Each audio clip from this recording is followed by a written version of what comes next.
এখানে উপস্থিত শ্রদ্ধেয় গুণীজন,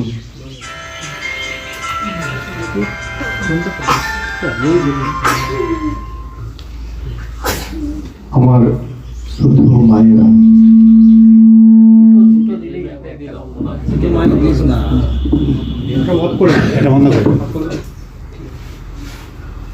সকাল থেকে যেভাবে এত সুন্দর একটা প্রোগ্রাম হয়ে চলেছে, আমি কিছুক্ষণ ছিলাম, তো সেখানে যেভাবে এই বেদ উপনিষদের মন্ত্র, আমি জানি না আমরা সবাই সেই মন্ত্র কোথা থেকে নেওয়া হয়েছে বা তার বাংলা অনুবাদ কি, মানে সেই মন্ত্র দিয়ে কি বলা হচ্ছে আমরা জানি না, সবাই আমরা সেটা জানি কি না।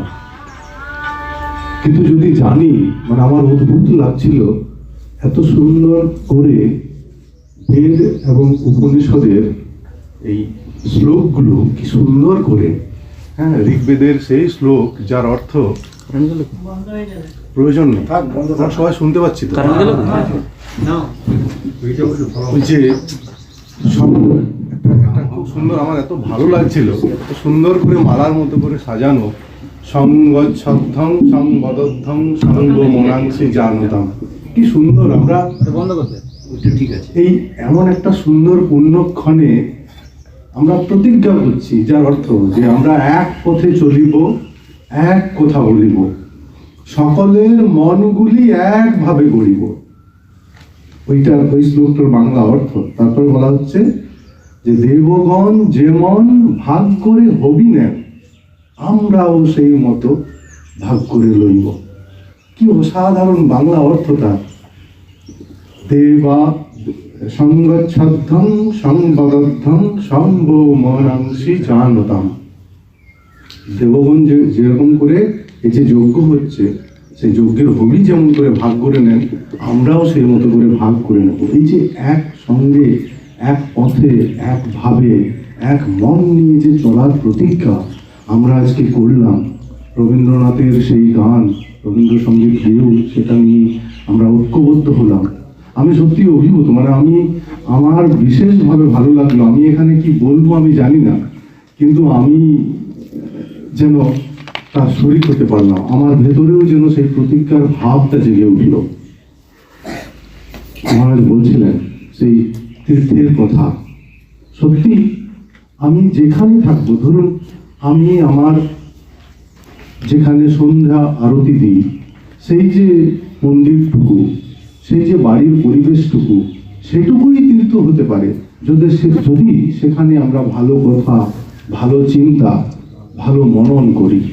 মহারাজ সেটাই বলছিলেন, এই যে এরকম একটা সত্যায়তন, হ্যাঁ, যেখানে সত্য, যেটা ট্রুথ, অদ্ভুত, মানে মনে পড়ে যাচ্ছে বৃহদারণ্যক উপনিষদে, সেখানে মৈত্রী দেবীর কথা আমরা জানি, হ্যাঁ, যে গার্গী, ওপালা, মৈত্রী রয়েছেন। সেই মৈত্রী কে যখন বলা হচ্ছে যে তুমি কি চাও, হ্যাঁ, তিনি বলছেন যে আমি আর এই বাইরের জগৎ, বাইরের পরিবেশ নিয়ে কি করব, এই সব আমাকে দেবেন না, সেই শক্তি দিন, সেই বুদ্ধি দিন, সেই বিদ্যা দিন, সেই জ্ঞান দিন, যেটা দিয়ে আমি আমার নিজেকে জানতে পারবো, নিজেকে চিনতে পারবো।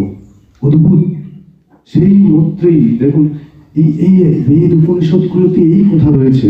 মহারাজ বলছিলেন যে সেই তীর্থঙ্করের কথা, তীর্থঙ্কর আমাদের ঋগ্বেদে রয়েছে ওই শব্দটা, তীর্থঙ্কর শব্দটা রয়েছে, যেখানে বলা হচ্ছে যে এরাই তীর্থঙ্কর, যারা সেইখানে গিয়ে সেই জায়গায় গিয়ে, মহারাজ খুব সুন্দর করে ওটাকে বিশ্লেষণ করলেন যে এরকম একটা পরিবেশ, যে পরিবেশে আমরা সেইখানে নিজেকে খুঁজি, হ্যাঁ, আত্মানাং মোক্ষার্থাং জগদ্ধিতায়চ, হ্যাঁ, যে বাক্য, এই যে খোঁজার জায়গাটা, এই খোঁজার জায়গাটার জন্য এক একটা তীর্থ দরকার হয় তা নয়, তীর্থ গড়ে ওঠে অটোমেটিক্যালি। ধরুন আমরা এখানে প্রত্যেকে রয়েছি এবং প্রত্যেকের ভাব, দেখুন অদ্ভুত ব্যাপার নয় কি, যে আমাদের মন কিন্তু অন্য কোনো দিকে যায়নি, আমাদের মন ঠিক এই এক জায়গায় নিবিষ্ট। আমরা একভাবে যেন সেই এক ভাবনা নিয়ে ভাবছি কি করে আমার সারা বৎসর একটা সুন্দর জীবন যাবে, আমার পরবর্তী জীবন যেন সুন্দর হবে, এই সৌন্দর্যটা কোথায়? এই সৌন্দর্যটা কই? আমার বাইরের কথা তো নয়, এই সৌন্দর্যটা আমার ভেতরে, আমার অন্তরে। যে সৌন্দর্য দিয়ে আমি আরো সুন্দর হব, আমি একজন ভালো মানুষ হব, একজন ভালো চরিত্রের অধিকারী হব, এই শিক্ষাটাই সত্যায়তন দেয়। এই শিক্ষাটাই এক একটা তীর্থ দেয়। দেখবেন যখন আমরা কোনো একটা তীর্থক্ষেত্রে যাই, আমরা সব ভুলে যাই, আমাদের সমাজ, আমাদের সংসার, আমাদের মানুষজন সব ভুলে যাই, সব কিছু ভুলে। যদি আমি এখনই ভাবে যে সেখানে যাই, মানে ওই একটা যন্ত্র বেরিয়েছে মোবাইল নামক, সেই যন্ত্রটাকে যদি অফ করে দিয়ে যাই, তাহলে দেখবেন যে আমি কোথায় এসেছি। সেখানে একটা ভাইব্রেশন কাজ করে, সেখানে একটা অদ্ভুত চিন্তা কাজ করে। একটা জিনিস প্রত্যেকের বাড়িতে যদি আমরা এমন একটা প্লেস, এমন একটা জায়গা ঠিক করে রাখি, ধরুন সেখানে আমি আর কাউকে প্রবেশ করতে দিই না, সেখানে আমি যখন যাই শুচি শৌচ হয়ে সেখানে যাই, সেখানে মন্ত্র জপ করি, সেখানে আমি পাঠ করি, সেখানে আমি ভালো চিন্তা করি, সেখানে আমার কোনো ভালো আত্মীয় স্বজন যারা এই চিন্তার সমবর্তী, তাদেরকে যদি আমরা সেখানে নিয়ে গিয়ে বসাই, দেখবেন সেই জায়গাটা না একটা আলাদা আবহাওয়া তৈরি হয়, একটা আলাদা পরিবেশ তৈরি হয়। এইরকম একটা পরিবেশ এই সত্যায়তন। ফলে যখনই যে সমস্যার মধ্যে আসি না কেন, এইরকম তীর্থে যখনই যাবো, দেখবেন আমার সব মাথা থেকে সব কিছু থেকে সরে যায়। এই যে আমার চাওয়া পাওয়ার, ব্যক্তিগত যে জীবনের দুঃখ কষ্ট যন্ত্রণা, সব ভুলে যায় মানুষ। এইরকম একটা জেলা হচ্ছে বাঁকুড়া। মানে অদ্ভুত ব্যাপার এটাও যে আমরা সত্যি সৌভাগ্যবান বা সৌভাগ্যবতী এই কারণে আমরা এমন একটা জেলায় জন্মগ্রহণ করেছি, বা আমরা এমন একটা জেলায় থাকি যেখানে পুরো জেলাটাই একটা তীর্থক্ষেত্র। কথা বললেন খুব সামনেই, আমরা যদি সারা বাঁকুড়া জেলা খুঁজি, এরকম বহু মানুষ আমরা পাবো, বহু মহিষী মহিলা পাবো, যারা বিভিন্ন ক্ষেত্রে বিরাজমান।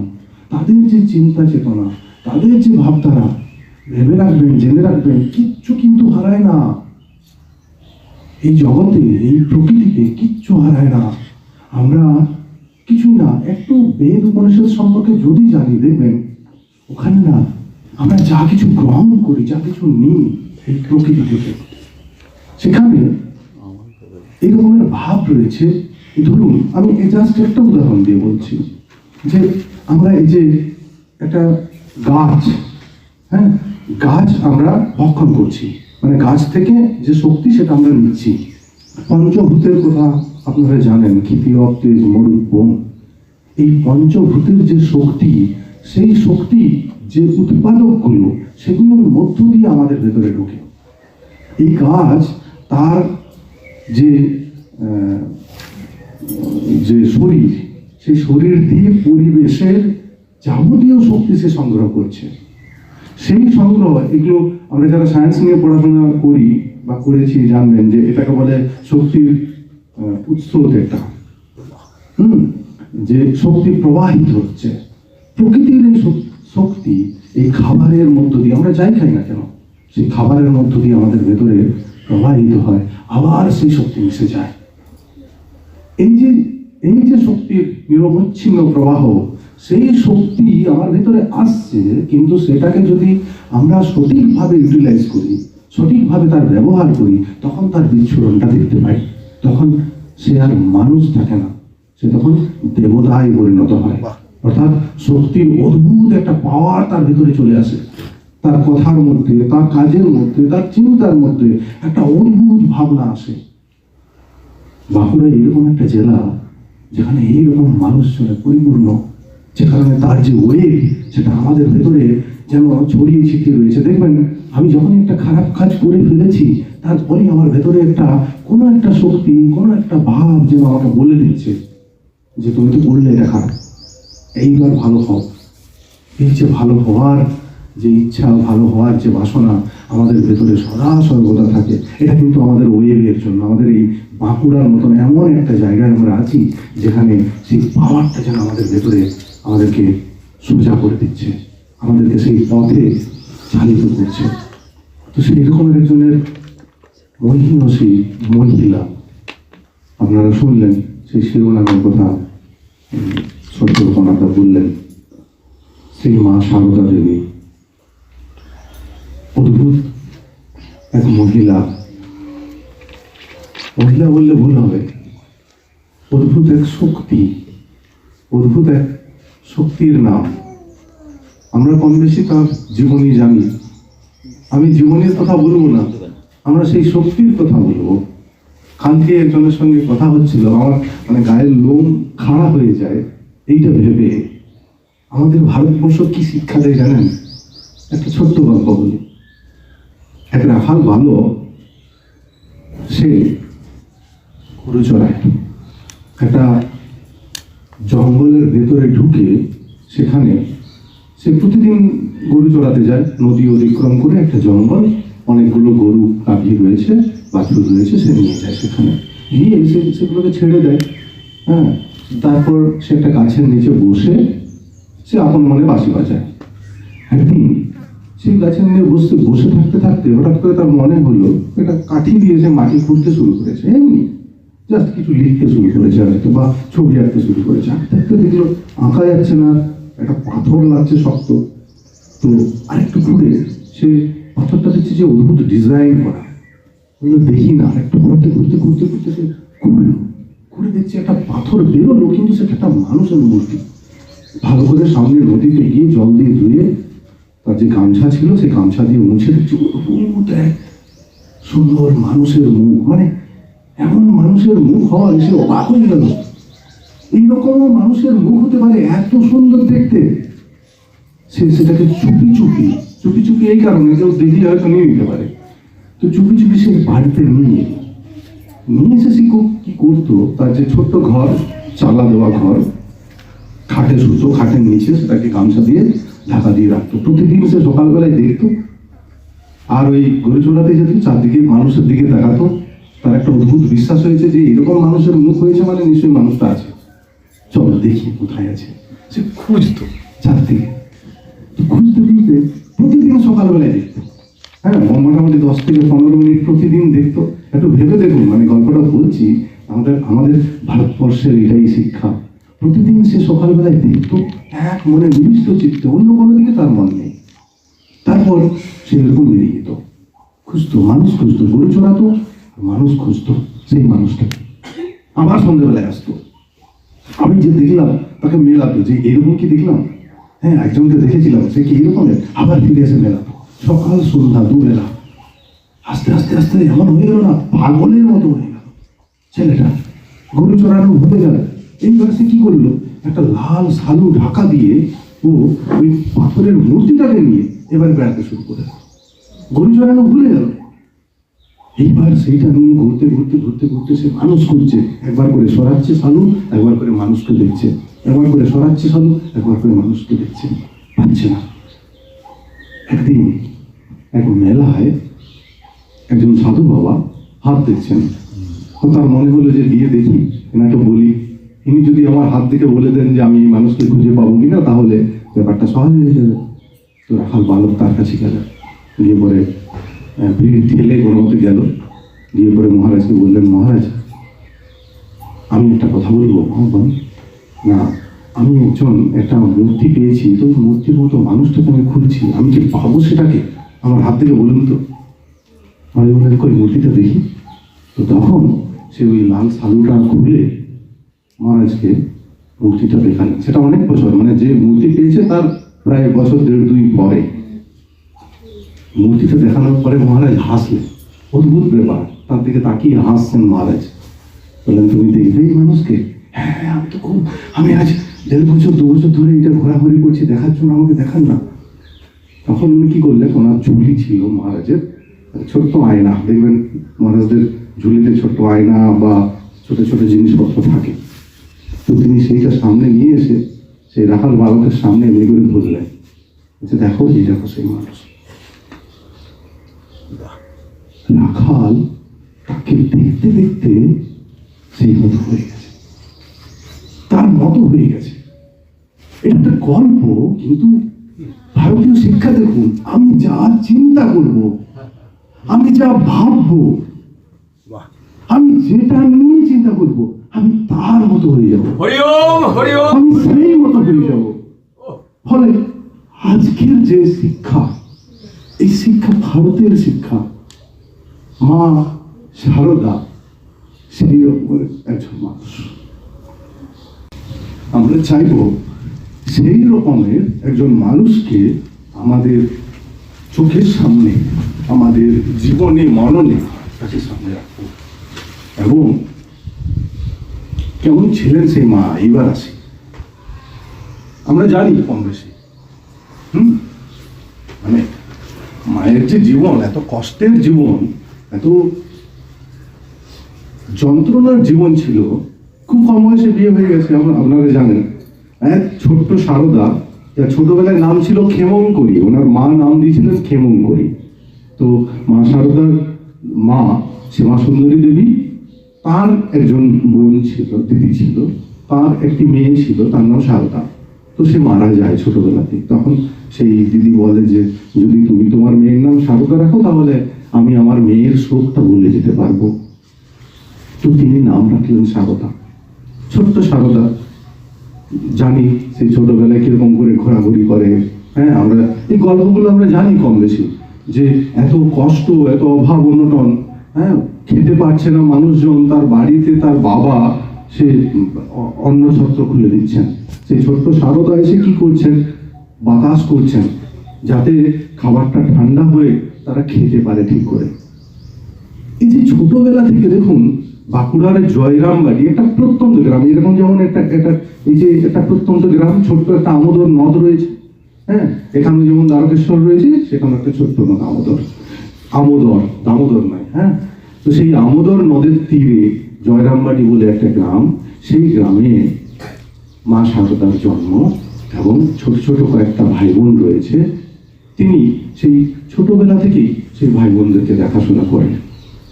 তো ওই ছোটবেলা থেকে তার মা এবং তার বাবা, তাদের কাছ থেকে তিনি সেই শিক্ষা শিখছেন, যে শিক্ষায় মানুষের কল্যাণ করা যায়, মানুষের মঙ্গল করা যায়, সেই শিক্ষা তিনি শিখছেন। তিনি বড় হচ্ছেন, তার বিয়ে হচ্ছে 5-6 বছর বয়সে, যেখানে গদাধরের 20-21 বছর বয়স।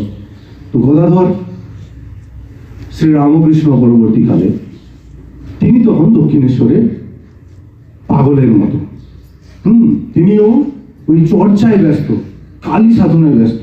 তবে কেবল কালী সাধনা নয়, অদ্ভুত সে এক মানুষ। আমরা জানি যে রামকৃষ্ণদেব পড়াশোনা করেননি, হ্যাঁ, লেখাপড়া জানতেন না তা নয়, খুব ভালো পড়াশোনা করেছেন। মানে তার হাতের লেখা এত সুন্দর, দেখলেও অবাক হয়ে। আমার কাছে কিছু কিছু কপি রয়েছে, তিনি অনেক পুঁথিও লিখেছেন সেই গদাধর, হ্যাঁ, রামকৃষ্ণদেব। তো তার অদ্ভুত চিন্তা, তার অদ্ভুত ভাবনা। তিনি, তার বাড়ি তো কামারপুকুরের পথটা ছিল মেন পথ পুরী যাওয়ার বা দক্ষিণে যাওয়ার। তো যখন আমাদের বিভিন্ন মুনি ঋষিরা যাতায়াত করতেন, ওই যে তীর্থের কথা বলা হচ্ছিল, কামারপুকুরে একটা ওই রকম সরাইখানা, সেই সরাইখানাতে সেই সব মুনি ঋষিরা বা মহারাজরা, স্বামীজিরা, তারা সেখানে থাকতেন, তারপরের দিন বেরোতেন। যদি ওটা একটা রেস্টের জায়গা, আশ্রয়ের জায়গা ছিল, সরাইখানা ছিল।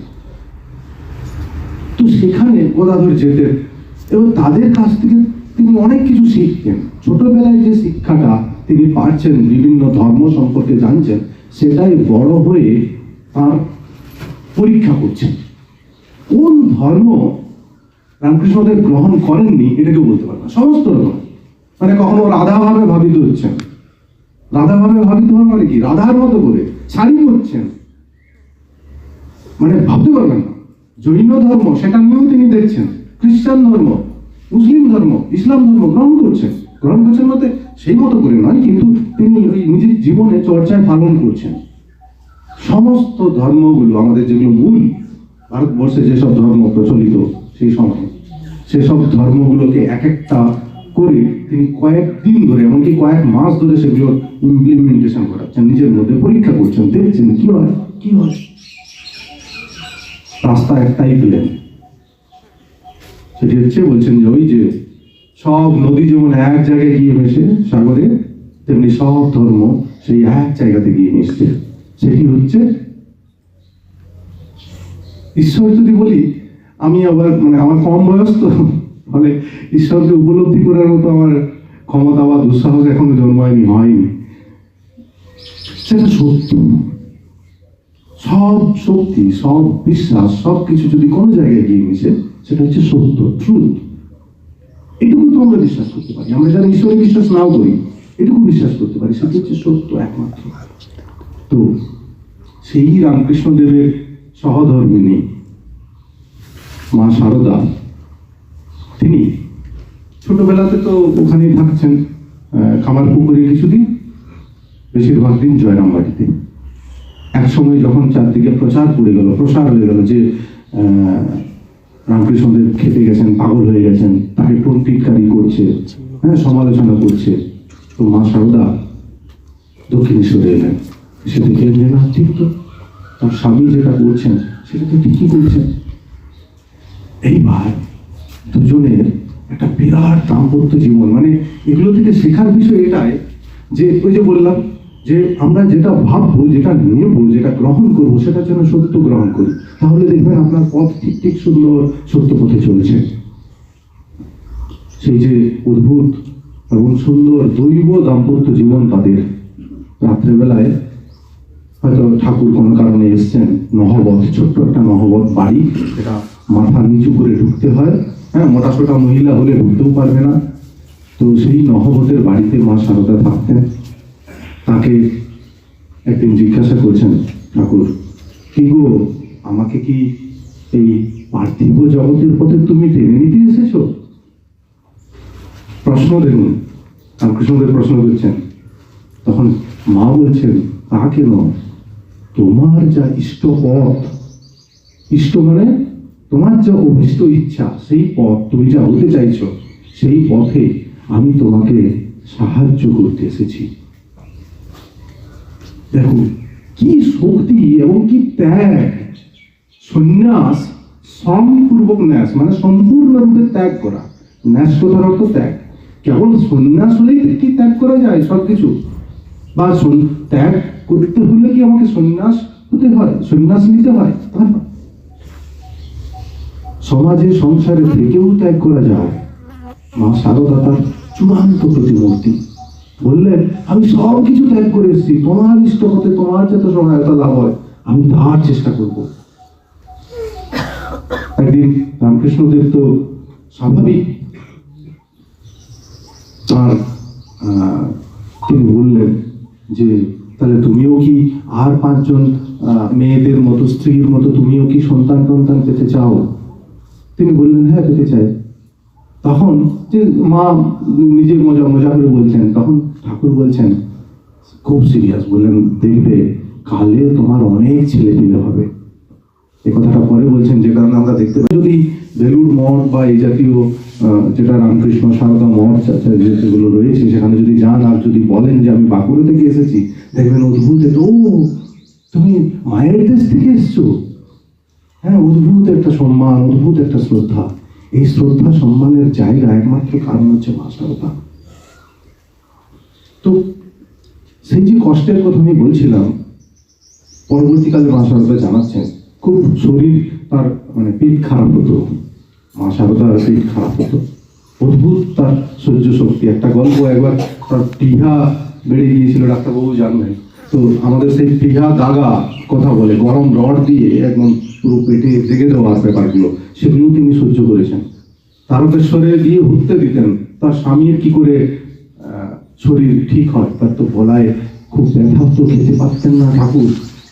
রাত 2-3টে থাকতে মা সারদা উঠে যেতেন, উঠে গিয়ে স্নান করে তারপরে ধ্যান জপ করতেন, তারপরে তার ঠাকুরের জন্য বুদ্ধ তৈরি করার জন্য চেষ্টা করতেন, সেই কাজ করতেন। অদ্ভুত জীবন ছিল। মানে আমরা যে বাহ্য যাই, এখন তো ঘরে ঘরে বাথরুম, ল্যাট্রিন বাথরুম হয়ে গেছে, সে সময় ছিল না। মা সারদা তার নিজের কথাতে বলছেন, যখন আমি দক্ষিণেশ্বরে থাকতাম তখন রাত্রে চলে যেতেন তিনি 3টের সময়, 2-3টের সময় সেই গঙ্গার পাড়ে, এবং সেখানে গিয়ে যারা মেছুনি তারা আসতো। এমনও দিন গেছে কুমিরের পায়ের উপর, পিঠের উপর পা দিয়ে ফেলেছেন। মানে কত ক্রুশিয়াল টাইম, কত মানে বিপজ্জনক পরিস্থিতি ছিল মা সারদার জীবনে। সেই একবার বলছেন যে সারা দুপুরে যদি একবার বাহ্য যাওয়ার ইচ্ছে হতো বা বেগ আসতো, বলতাম সেই করতে পেতাম, সেই বা সেটা হতো সেই রাত্রেবেলা, সেই ভোরবেলা। অদ্ভুত ফলে তার জীবন মানে পেট খারাপ হয়ে গেছিল অনেক বেশি করে, যে কারণে বারে বারে তাকে কষ্ট পেতে হয়েছে। আর সেই সঙ্গে রয়েছে ঠাকুরের, যে ঠাকুরের জন্য তার যে ভাবনা চিন্তা, সেই ঠাকুর কিন্তু বুঝেছিলেন বাঁকুড়ার এই মেয়ে, এই মহিলা সামান্য নয়। যখন মা শারদা এলেন দক্ষিণেশ্বরে, আসার পরে ফলাহারিণী কালী পুজোর সময় জানেন তাকে পুজো করেন। একদিন রাত্রেবেলা মা শারদাকে বললেন যে তুমি যাও, ভালো নতুন বস্ত্র পরিধান করে এসো। তিনি এলেন, ঘরের কপাট দিয়ে একটা পিঁড়ির উপর মা শারদাকে বসালেন, তারপর মা শারদাকে পুজো করলেন, শক্তির পুজো করলেন। সেই রামকৃষ্ণদেব, যে রামকৃষ্ণদেব সারা বিশ্বব্যাপী যার পরিচিতি, সেই রামকৃষ্ণদেব এই শক্তিকে অবজ্ঞা বা অস্বীকার করতে পারলেন না। তিনি তাঁর পুজো করলেন, মানে জ্যান্ত মায়ের পুজো করলেন। এই পুজো করেছেন পরবর্তীকালে স্বামী বিবেকানন্দ। তিনি চিঠিতে লিখেছিলেন যে তোরা দুর্গা পূজার ব্যবস্থা কর বেলুড় মঠে, এবারে দেখবি আমি জ্যান্ত মায়ের পুজো করবো। এই জ্যান্ত মা কেউ নয়, মা শারদা। প্রথমে যে দুর্গা পূজা হয়েছিল বেলুড় মঠে, তার সে যার নামে হয় তিনি মা শারদা। তো সেই মা শারদার শেষের দিকের জীবনখানি অতি অদ্ভুত। মানে কেবলমাত্র এই যে ঠাকুর রামকৃষ্ণদেবের যে সহধর্মিণী হওয়ার সুবাদে আমরা মনে করি যে ঠাকুরই বড়, মা বড় নয়, বা মাই বড় ঠাকুরই বড় নয়, এরকম অনেক রকমের ভাবনা রয়েছে। কিন্তু এই যে বললাম, মূল ভাবনা হচ্ছে তার নিজস্ব চিন্তা চেতনা। ঠাকুর যেগুলো পছন্দ করতেন না, অনেক সময় মা শারদা তা সেগুলোর ভুলগুলো ভেঙে দিতেন। অনেক সময় হয়েছে কি, ঠাকুর যার তার হাতে খেতেন না, মা শারদা নিয়ে গেলে খেতেন, কারণ ঠাকুর একটু বেশি সূচিবায় ব্যাপারটা ছিল। হ্যাঁ, বার বেলা দেখতেন, যার তার হাতে খেতেন না। তো একদিন মা শারদার হাত থেকে একজন তারই শিষ্য, ঠাকুরের শিষ্যা একজন, তিনি বললেন যে মা আমাকে দেন খাবারটা, আমি ঠাকুরকে দিয়ে আসি। তো মা আর না বলতে পারলেন না, সেই থালা সেই খাবার নিয়ে ঠাকুরের কাছে গেলেন এবং ঠাকুরকে দিলেন। ঠাকুর কিন্তু খেলেন না। তারপর মা শারদাকে ডেকে বলে তিনি বললেন যে এমন কেন, ওর হাতে কেন দিলে? ওর এই রকমের অনেক সম্পর্ক রয়েছে, অনেক তার ভাবনা ভাব ভাষা তার অন্য রকমের, ওর হাতে কেন দিলে? মা বললেন, ঠাকুর আমি তো সবারই মা, আমাকে যদি মা বলে ডেকে বলে যে আমাকে দাও, আমাকে দেন, আমি এই সেবাটুকু করি, আমি কি না করতে পারি? এইটা হচ্ছে মাতৃত্ববোধ, এই যে উদারতা। দেখুন, ঠাকুর রামকৃষ্ণ দেবদেব যেন কোনো জায়গায় আটকে গেলেন, কিন্তু মা শারদা তার যে উদারতা যেন বলছেন, মানে তার চূড়ান্ত বাণী, উপনিষদের বাণী, তার কথা বলছেন, দোষ কারো দেখো না, দোষ দেখবে নিজের। যদি শান্তি চাও মা, দোষ কারো দেখো।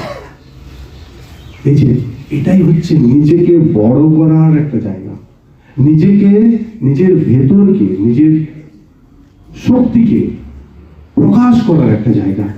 এটাই আমাদের উপনিষদের সবচেয়ে বড় বাণী, সবচেয়ে বড় বাক্য। মা শারদা যেন সেই জীবন্ত প্রতিরূপ। ফলে আবার মানে কত কত গল্প রয়েছে, কত ঘটনা রয়েছে, মানে কি আর বলবো সেগুলো। যিনি একজন পুঁথি প্রণেতা ছিলেন, অক্ষয় কুমার সেন বলে, তার বাড়ি হচ্ছে ময়নাপুর, আপনারা জানবেন। ময়নাপুর ওই জয়রামবাড়ি থেকে একটু দূরেই আর কি, হ্যাঁ, সাল্লা ময়নাপুর। তো সেখানে সেই অক্ষয় কুমার সেন, উনি রামকৃষ্ণ পুঁথি বলে একটা বই লিখেছিলেন এবং ঠাকুর রামকৃষ্ণদেবের খুব বড় ভক্ত ছিলেন সেই সময়। তো সেই তার বাড়িতে ঘি হতো, দেশি ঘি। তো তিনি মায়ের জন্য জয়রামবাড়িতে ঘি পাঠাবেন। তারই বাড়ির একজন কাজের মেয়েকে তিনি বললেন যে তুই যা, মাকে দিয়ে আয়, এই ঘি দিয়ে। তো সেই মেয়ে, সে প্রথমত সে অন্তর্জ শ্রেণীর, অর্থাৎ মানে লোয়ার কাস্ট আমরা যেটা বলি, নিচু শ্রেণী যেটা বলি তথাকথিত, অন্তর্জ শ্রেণীর মেয়ে। এবং তার আবার ম্যালেরিয়া জ্বরও এসছে, তো তা সত্ত্বেও সেই মেয়েটি এসছে। রাত্রেবেলায় যেহেতু পৌঁছাতে রাত হয়ে গেছে, মা বললেন আজকে রাত্রে তুমি এই বারান্দায় থেকে যাও, পরের দিন তুমি যাবে।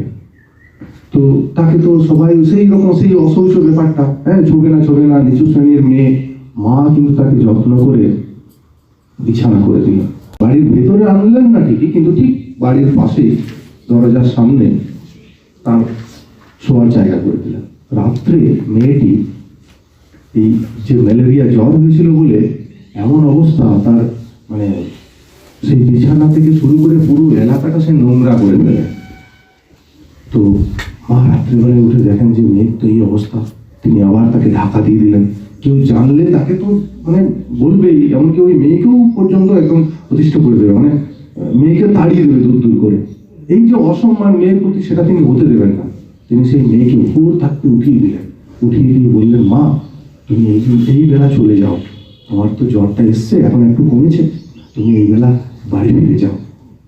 তো সেই মেয়েকে পাঠিয়ে দিয়ে তিনি কি করলেন, নিজের হাতে সেই নোংরা, হ্যাঁ, সেগুলো পরিষ্কার করে একদম ফ্রেশ করে রেখে দিলেন। সকালবেলায় কেউ জানতে পারলেন না। অদ্ভুত মা, তখন তিনি জগৎ জননী, তখন তার কাছে বেলুড় মঠের মহারাজরা এসে সেই নতমস্তকে পড়ছেন। সেই মা এই রকমের কাজেও সদা হস্ত, বলতেন সব কিছু ঠিকঠাক করে রাখবে, সব কিছু শৃঙ্খলায় কাজ করবে, সব কিছু নিয়ম মেনে কাজ করবে। এই মাই কিন্তু মানে শুধু এইটুকুর মধ্যে সীমাবদ্ধ নয়, পড়াশোনার জন্য তিনি সর্বদা চেষ্টা করতেন, পড়তেন, জানতেন, ব্রিটিশদের বিরোধিতা। অদ্ভুত, আমি কি বলছি, এইটুকু সময়ের মধ্যে হয়তো এত গল্প মায়ের নিয়ে বলা যাবে না। এরকম একটা সময় হয়েছিল কি, যখন মেয়েদের উপর লাঞ্ছনা গঞ্জনা হচ্ছে, এক অন্তঃসত্ত্বা মহিলাকে ব্রিটিশ পুলিশ, ব্রিটিশের আন্ডারের পুলিশ, দেশীয় পুলিশ, তা এসে অত্যাচার করছে। মা তো খুব রেগে গেছেন। এই বেলায় এদের ভাবে একটা কোনো মরদ ছিল না, এই কথা বলছেন, যে সেই সময় সেই পুলিশকে এক চড় দেবে, এক চড় দিয়ে সেই মেয়েদেরকে নিয়ে আসবে। এই রকমের রাগীও তিনি ছিলেন সেই সময়। ফলে এই যে মা, যেখানে রামকৃষ্ণদেব পর্যন্ত প্রণাম করছেন, সেই শক্তিকে স্বীকার করছেন, এটা বলা ভালো, সেই শক্তিকে বুঝছেন এবং স্বীকার করছেন, সেই মা শারদা যে সত্যি শারদা, অর্থাৎ সমস্ত সত্তা, সমস্ত শক্তির প্রতীক, সেটা আমরা পরিষ্কার বুঝতে পারি। আর যে বললাম যে তার এখানে বেড়ে ওঠা, এখানে বড় হওয়া, বা বেশিরভাগ সময় এখানে থাকা, এটার ওয়েব, এটার শক্তি আজও হারিয়ে যায়নি। এইটা আমাদের বিশ্বাস করতে হবে। ওই যে বললাম, বিশ্বাস করার জায়গা একটাই। দেখবেন আমরা আমাদের মন্দির, আমাদের বাড়িতে যেখানে সন্ধ্যারতি দিই ঠাকুরের, সেই বাড়িতে আপনি প্রতিদিন সেখানে দেখবেন আমরা সব পবিত্র মন মানসিকতা নিয়ে সেখানে ঢুকি। সেখানে ঢুকবেন, প্রচুর শক্তি পাবেন। ফলে এই যে ওয়েবটা সেখানে কাজ করছে, সেই ওয়েবটা আমাদের এই এলাকায়, আমাদের এই বাঁকুড়া জেলায় যেন কাজ করছে। এটা আজকে নয়, এটা বহুদিন আগে থেকে। আমাদের বাঁকুড়ার যদি ইতিহাস ঘাটেন, আরো প্রাচীন ইতিহাস, হ্যাঁ, সেখানে দেখবেন যে একমাত্র ভারতবর্ষের মনে হয় এমনই একটি জেলা যেখানে এত বেশি শক্তির দেবীর আবাহন করা হয়েছে। হেন কোনো শক্তি দেবী নেই এখানে যে বাঁকুড়াতে নেই।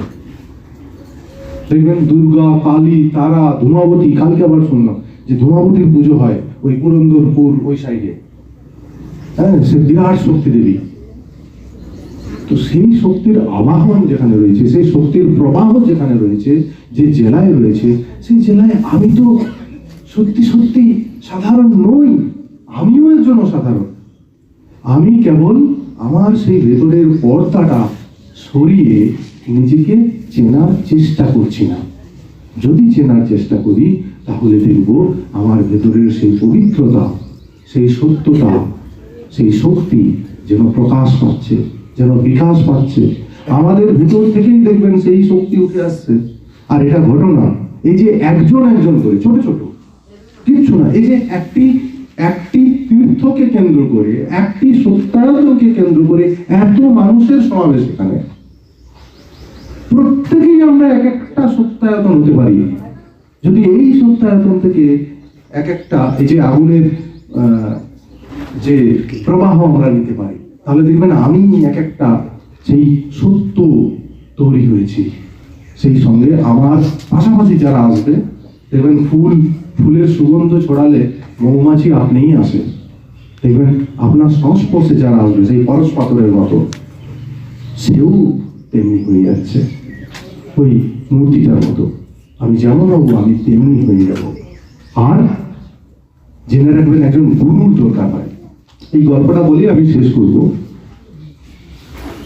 মানে একজন ওই রকমের মুখ দরকার হয়, ওই রকমের একটা শক্তির দরকার হয় আমার সামনে। কারণ পান গাছ দেখবেন নিজে হতে পারে না, একজন একটা আশ্রয় দরকার। তো সেই রাখাল বালকের একটি গল্প।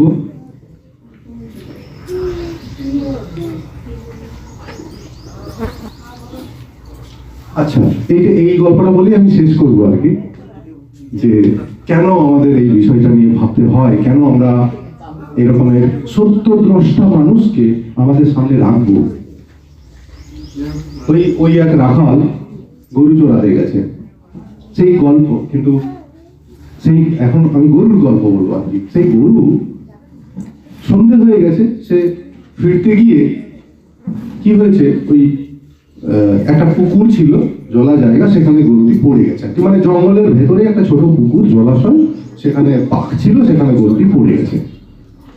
এখন গরু পড়ে গেছে, সন্ধে হয়ে যাচ্ছে প্রায়, সে আর ফিরতে পারবে না। রাখালও কোথায় গেছে বুঝতে পারছে না সেই গরু, না হলে তো সে তাকে তুলে নিয়ে যেত। তো সে পড়ে এসে ছটফট করছে, উঠতে পারছে না। হঠাৎ করে দেখে যে জঙ্গলের ভেতর থেকে একটা বাঘ আসছে, হালুম করে এসছে। এসে সেই বাঘের তো বিরাট আনন্দ, আজকে আমাকে আর শিকার করতে হবে না, শিকার আমার সামনেই পড়ে আছে, তাহলে আমি যাবো, খাবো, আর বেশ বিরাট আনন্দ বাঘের। এবার বাঘ তো মানে সে লাফিয়ে লাফিয়ে তার কাছে গিয়ে বলছে, এইবার তোকে খাবো। গরুকে বলছে, এইবার তোকে খাবো। বলছে, দেখো আমি কোনো মতে এখানে ফেসে গেছি, আমি একটা পাক আছে, আমি ঢুকে গেছি, তুমি বাবু এসো না। তুমি বলছে, কেন? তুমি বাঁচতে চাইছো না? না, আমি বাঁচতে চাইছি না। এখন আমাকে রক্ষা করার জন্যে আমার যে রাখাল, সে কিন্তু আসবে, সে কিন্তু আমাকে রক্ষা করবে। কারণ কি? কারণ আমি জানি রাখাল আছে এবং রাখাল ভাববে আমার জন্য। তাহলে তুমি এসো না, অন্তত তুমি আমাকে খেতে গেলে হয়তো খেতেও পাবে না, তুমিও সেই পাকে ঢুকে যাবে। তো সেই কথা না শুনে সে কিন্তু সে লাফালো আর পাশেই পড়লো, আর সে পাকে ঢুকে গেল। সন্ধে হবে তো রাখাল স্বাভাবিক, রাখাল তো সেই যথা নিয়মে, সে গরু একটা আসেনি, সে খুঁজতে খুঁজতে সেইখানে এসে আরো লোকজন ডেকে নিয়ে এসে বাঘকে মেরে তার গরুকে উদ্ধার করে চলে গেল। আমি যখন জানি যে আমার সামনে, আমার পেছনে, আমার পাশে, আমার উপরে, আমার ভেতরে, দিনের শেষে একবার তাকে স্মরণ করলে তিনি অবশ্যই আমাকে রক্ষা করবেন, তিনি অবশ্যই আমাকে উদ্ধার করবেন। ফলে এই সত্যকে অস্বীকার করার কোনো জায়গা নেই, তাকে স্বীকার করে নিয়ে তাকে স্মরণ করা দরকার, তাকে মনন করা দরকার। দেখবেন জীবনে যেটা চাইছেন, যে সত্য পথে এগোতে চাইছেন, সেটা ডেফিনেটলি অবশ্যই একদিন পাবেন। সত্য দ্রষ্টারা এই কথাটাই বলে গেছেন। যত সত্য দ্রষ্টা ভাই, নমস্কার প্রত্যেককে আমার সশ্রদ্ধ প্রণাম, নমস্কার।